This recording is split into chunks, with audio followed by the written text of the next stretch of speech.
In this example, we will look at how we find the least common denominator of two rational expressions.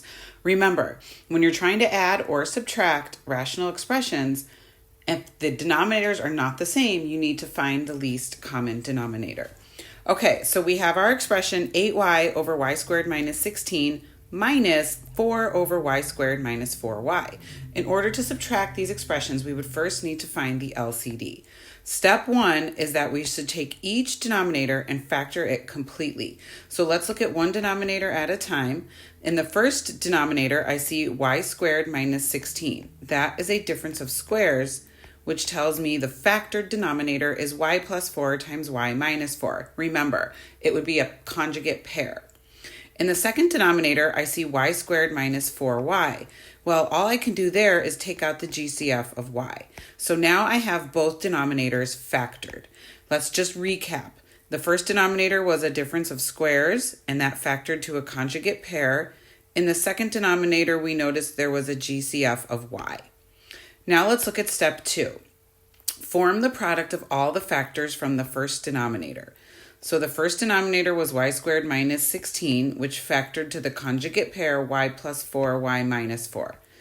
The second denominator was y squared minus 4y, and when we factored out the GCF, we have y times the binomial y minus 4. So the product of all the factors from the first denominator is the binomials y plus 4 times y minus 4. Step 3, we're ready to write all of the factors of our LCD. So we're going to take the factors from the first denominator, which was y plus 4 times y minus 4. But then we go to step 3, where we take any factor from the other denominator that we have not included yet. So when I look in the other denominator, which was y squared minus 4y, that was the denominator of the second fraction, I notice that I have not yet included the single monomial factor of y. I've already included y minus 4, but I have not included just the plain y. So that factor of y gets included with my LCD.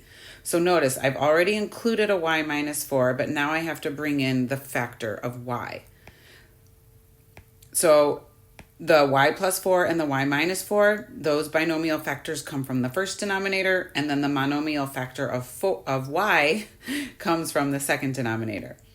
So step 4, just put it all together for your LCD. Usually we write monomial factors first. So our final LCD is y times y plus 4 times y minus 4.